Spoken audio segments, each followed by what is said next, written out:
Olá, irmãos! Saúdo cada um de vocês com a graça e a paz do nosso Senhor Jesus Cristo, amém? Meu nome é Miriam Anita, eu estou aqui hoje para compartilhar com os irmãos aquilo que eu entendi do texto escrito pela irmã Maura Ruth Antunes, e ela escreveu um devocional. Esse devocional foi escrito para o Manancial, que é um devocional diário produzido pela União Feminina Missionária Batista do Brasil, que oferece o quê? Meditações baseadas na palavra de Deus, que é a Bíblia. Tá bom, irmãos? Então, como a irmã Maura Ruth escreveu, não fui eu, o que eu vou fazer? Vou ler o texto e contar para os irmãos aquilo que eu entendi, tá bom? Isto dito, vamos iniciar orando. Senhor Jesus, obrigada por tantas coisas escritas na Bíblia que podemos aplicar ao nosso coração, à nossa vida e vivemos uma vida melhor.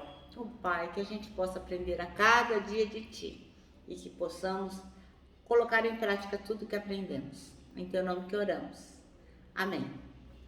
Bom, irmãos, então eu gosto muito do texto que nós leremos hoje, que está em 1 Reis 17. A história da viúva de Sarepta. Então ela começa no versículo 8 do capítulo 17. E diz assim: Então o Senhor disse a Elias, lembra do profeta Elias? Então o Senhor disse a Elias: Vá morar em Sarepta, perto da cidade de Sidom. Dei ordem a uma viúva que mora ali para lhe dar alimento. Elias foi a Sarepta. Quando chegou ao portão da cidade, viu uma viúva apanhando gravetos e lhe perguntou: Pode me dar um pouco de água para beber, por favor? Enquanto ela ia buscar água, ele disse: Traga também um pedaço de pão. Mas ela respondeu: Tão certo como vive o Senhor seu Deus, não tenho um pedaço sequer de pão em casa. Tenho apenas um punhado de farinha que restou numa vasilha, um pouco de azeite no fundo do jarro. Estava apanhando alguns gravetos para preparar esta última refeição e depois meu filho e eu morreremos. Elias, porém, disse: Não tenha medo, faça o que eu acabo de dizer. Mas primeiro faça um pouco de pão para mim. Depois use o resto para preparar uma refeição para você e seu filho. Pois assim diz o Senhor, o Deus de Israel: sempre haverá farinha na vasilha e azeite no jarro, até o dia que o Senhor enviar chuva. Ela fez conforme Elias disse, e assim Elias disse à mulher e à família dela. Assim Elias e a mulher e a família dela tiveram alimento por muitos dias. Sempre havia farinha na vasilha e azeite no jarro, exatamente como o Senhor tinha prometido por meio de Elias.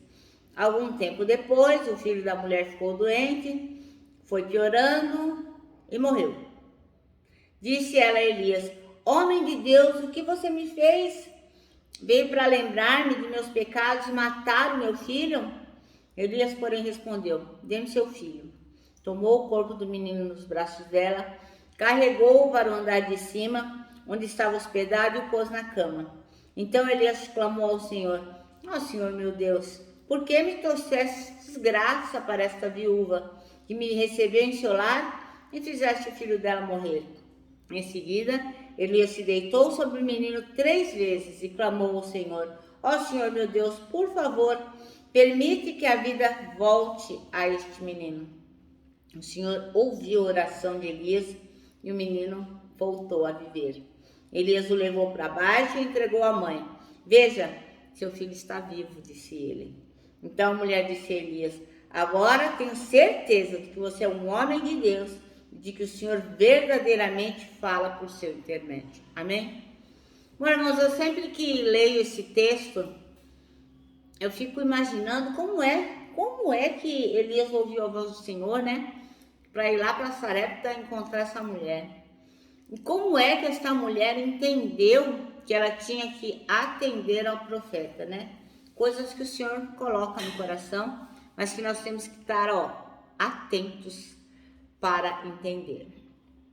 Bom, a irmã Maura Ruth Antunes escolheu o versículo 24 para ser o nosso versículo-chave. Então diz assim: Então a mulher disse a Elias: Agora sei que tu és um homem de Deus e que a palavra do Senhor vinda da tua boca é a verdade. Olha, eu fico imaginando, né, como essa mulher ficou ansiosa, triste e sem entender nada quando o filho dela morreu, né? E como foi bom ela poder atender e recorrer ao Senhor através de Elias. Em dias de fome, Elias, que era servo de Deus, um servo fidelíssimo, né? Ele entendeu que ele devia se aproximar da viúva de Sarepta e lhe pedir comida, né? Parece absurdo, né? Porque eu imagino, não chove, mó perrengue, mó fome. E aí Elias fala: Nossa, o Senhor colocou no meu coração para eu pedir comida para a viúva. Viúva já não era lá uma Brastemp, né? Os tempos eram ruins. Mas ele ouviu do Senhor que deveria se aproximar da viúva e ele o fez. Então, por mais que possa parecer absurdo alguma coisa que a gente entende que o Senhor deseja de nós, nós temos que cumprir. E foi o que ele fez. Ele se aproximou daquela viúva e pediu para ela o quê? Comida.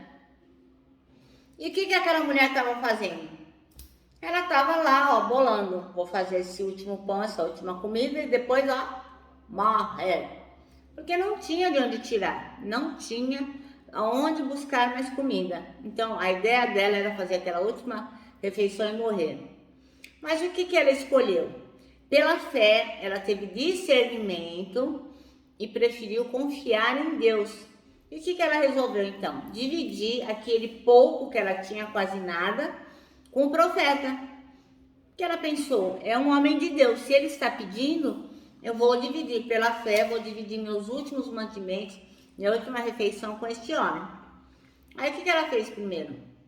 Primeiro ela fez comida para o profeta.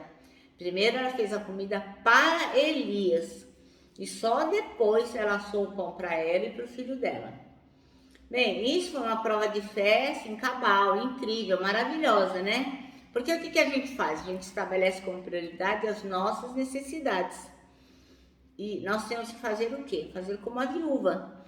Ter fé em depositar no Senhor as nossas necessidades, estabelecendo o Senhor como a nossa prioridade.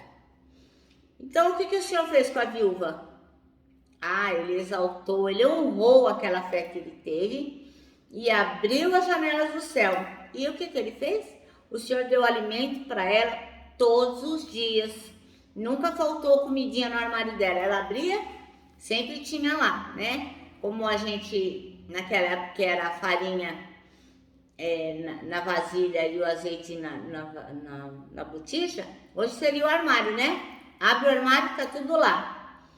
Então, o que aconteceu? Durante 3 anos, ela foi alimentada por milagre, pela mão poderosa do Senhor. Porque o Senhor, todo esse tempo, cuidou dela. E cuidou de Elias também, né? Ela era pobre, miserável, mas ela o quê? Muito generosa. E ela estava atenta àquilo que o Senhor tinha para lhe dar. Ela reconheceu aquilo que o Senhor tinha a dar para ela.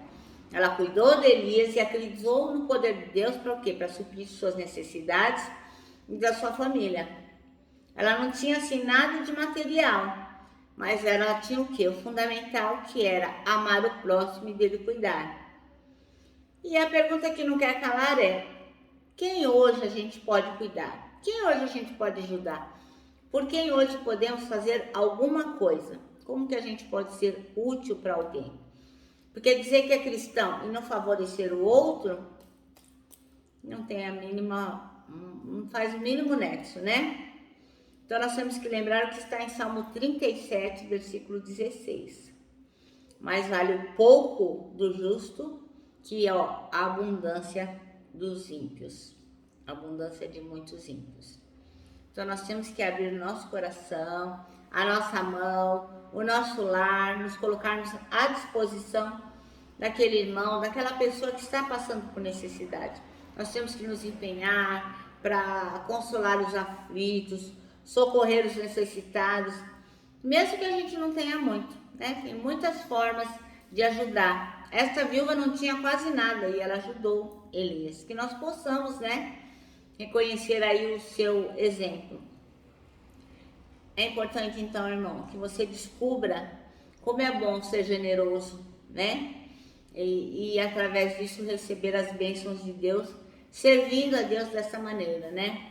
Eu gosto sempre de mencionar um ditado que eu aprendi com uma irmã que eu amo demais. E ela diz assim, você diz que não dá porque não tem. Mas na verdade você não tem porque você não dá. Então é isso. A viúva de Sarepta, ela teve porque ela deu. Ela não tinha nada, mas ela deu. E é por isso que o Senhor acrescentou e cuidou dela durante aqueles 3 anos. Então, irmãos, nós temos que estar atentos no serviço e naquilo que o Senhor nos proporciona. Vou contar para os irmãos uma pequena historinha, que é uma história real, que eu acho que ela se encaixa aqui. A respeito de Charles Spurgeon, aquele famoso pregador, né? Conta a história que uma ocasião ele foi fazer uma oração por uma pessoa muito pobre, muito miserável, que estava em estado terminal. Ela já estava morrendo e não tinha mais nada que fazer, e ele foi lá orar por aquela mulher. E quando ele chegou naquele local, ele viu na cabeceira da cama um quadro. Ele olhou aquele quadro e falou para aquela mulher: nossa, por que é que a senhora viveu uma vida tão miserável e tão sem recursos, sem ter nada, né? Se o senhor pode fazer tantas coisas pela senhora.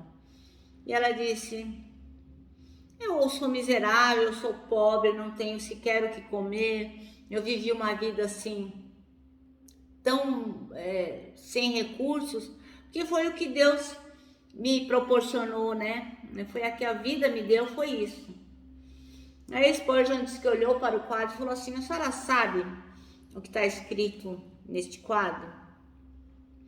Ela disse: não, eu fui a vida inteira empregada doméstica e ao final da vida meu patrão me deu esta folha e eu achei essa folha tão bonita, era uma recordação do meu patrão. O que eu fiz? Eu mandei botar num quadro. Aí aquele homem, o Spurgeon, né, disse para ela: ô minha amada, agora no final da vida eu vou ter que te contar. Esta folha que você mandou enquadrar, que você usa como enfeite para sua parede, era um testamento. Então este homem, ele deixou para a senhora muitas fazendas, muitas casas, muito dinheiro, muitos recursos, porque ele não tinha herdeiros. E ele deixou tudo para a senhora. Então, irmãos, eu imagino que os irmãos estão falando: nossa, como que pode, né? Que burra, não prestou atenção naquilo. Esse papel que a senhora está vendo é um testamento. E aquela mulher, nas últimas, né, receber essa notícia. Pois é, irmão, você pode estar rindo daquela mulher, achando que aquela mulher foi muito burra, né?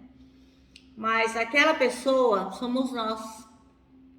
Porque na Bíblia tem 33 mil versículos, 8 mil promessas. 8 mil promessas, irmãos. E a gente não sacou quase nenhuma delas. Na Bíblia tem 2 testamentos, o Novo e o Velho. E muitos de nós somos absolutamente ignorantes a respeito do testamento. Como aquela mulher, né, que botou num quadro, como muitos de nós que abre a Bíblia lá e coloca no Salmo 91 ou no Salmo 23, como se fosse um enfeite, né? E deixamos de ler na Bíblia o que Deus diz sobre a nossa identidade, sobre aquilo que podemos fazer, o que podemos ser e o que podemos ter. Irmãos? Então é assim. Muitas vezes nós deixamos de viver como a viúva de Sarepta, deixamos de ser abençoados e deixamos de abençoar. que nós possamos ficar atentos a essas coisas, tá bom, irmãos? E olha só, nosso manancial termina assim, ó. Você sabia que na Bíblia Deus sempre multiplicou recursos materiais a partir de pequenas porções de pessoas improváveis? É isso mesmo. Bom, meus irmãos, eu termino aqui dizendo que tanta coisa cabe num abraço, parece um golaço. Então eu deixo para os irmãos o meu abraço diário de urso, ó. Lembrando que em 2022 você deve crer que os que esperam no Senhor terão suas forças renovadas. Termino aqui com a minha palavra de ordem, que é gratidão.